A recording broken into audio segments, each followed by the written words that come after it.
Hi guys, this is Sadik from Drodman.com. In this video, we'll show you how to fix the Paytm warning issue for the malicious app. Let me show you.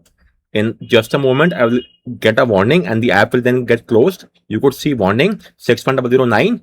It's just saying that there's a malicious app on your phone. The name of the app is not there.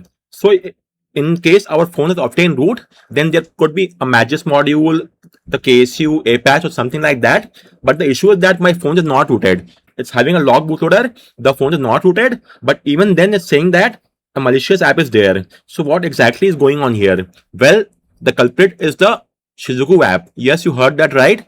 The issue is having because of the Shizuku app. If you simply remove the Shizuku app from your phone, the issue will be gone. But if you don't want to remove the app, you can also hide the Shizuku app from the banking and payment app of your choice. But if you don't want to remove the app, then you can also hide the Shizuku app from the banking and payment app. You have both the options. The shortest way is to simply remove the app from your phone.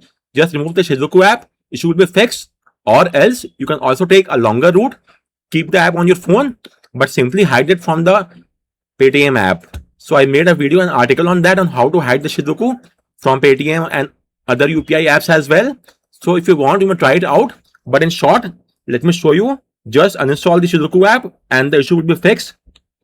So for the sake of reference, let's remove the app from our phone. And now if we launch the Paytm app, okay, after doing so, a restart is a must. If you don't do so, you will still face the same issue. Let me show you. So once you have removed the Shizuku app, please do a restart. It is a must. So let's now do that as well. Restart. After the restart, I'll then show you that the issue is fixed. And then I'll also show you how to hide the Shizuku app from the banking and payment app. So guys, we are now inside the OS. We have just removed the Shizuku app. So let me now launch my banking app, the Paytm app, and check out the result as well. Just give me a few more seconds. It's currently booting up, and then we will have a look at what is the case now. Booting up is now complete. So simply let's launch the Paytm app. So we have removed the Shizuku app and done a restart. And now I'll show you that there is no issue whatsoever. The Paytm app is here. Launch it. Give it a few seconds. And now I'll show you. There will be no such malicious app prompt on your phone. You can now easily use the app without any issue whatsoever. So give it a few seconds and I'll now show you. There will be no such prompt. You may now tap on skip or login and get the job done. Skip the screen and you can now use the app. You could see it's working great. So guys, the easier way is to simply remove the app, the Shizuku app from your phone. But if you don't want to do so, you may also hide the Shizuku app from banking and payment app. All the steps are given here. In short, we will simply rename the app package name of Shizuku, and after that, the Bheem and Paytm app will not be able to find it.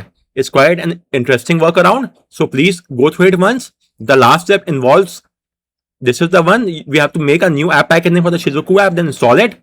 I have done so. All the steps are done. I'll now show you how to simply install it. If you want the entire steps, please have a look at my video and the steps and get the job done. I've shown in my video as well. For the sake of reference, let me just show you the last step. I have the new Shizuku app with the unique app package name, a new one. So if I now install the new app package name Shizuku, which should be somewhat here on my phone. The steps to make this new Shizuku app is there on my article in the video. Please do so.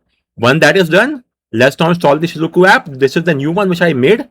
The steps for the same are given in my article and the video. Now Shizuku is up and running. We can now launch it, and let's now use the running as well by the wireless debugging or the ADB mode. Choice is all yours.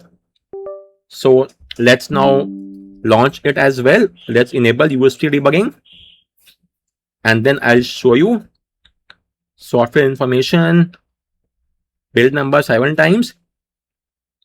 You are now a developer. Let's go back, dev options, and enable UST debugging. You can also use wireless debugging. Choice is all yours. I'm using UST debugging. Let me now run the Shizuku app. View command, send the command to my PC, local send. Smart grape, this is over here. Let's copy the command, open a CMD window inside platform tools folder. Type in CMD, hit the enter key. Paste it here, hit enter. Shizuku app should now be up and running. You could see it's now running in ADB mode. Now, let me show you. If I launch the app, the Paytm app, with the let's close it once again and launch it from scratch. I'll now show you there is no issue whatsoever. The Shizuku app is up and running in the backend, but still the Paytm app will now work without any issue. There will be no malicious code or anything like that. Wait for a few more seconds, and as you could see, it's now running great. So in short, if you're having this issue of the malicious code in Paytm, the culprit is the Shizuku app. You have two options. The simple and the easy one is to remove the app from your phone, remove the Shizuku app. But if you want to use the app, in that case, you must simply hide the Shizuku app from the Paytm app or any other banking app without root. Simply use the steps given here, and at the end, you will get an APK file with a new app package name. Just install that app, and you could now see you could easily use the app with no issue whatsoever. So guys, that's just about it. If you have any query, let me know in the comment section, and thank you for watching the video.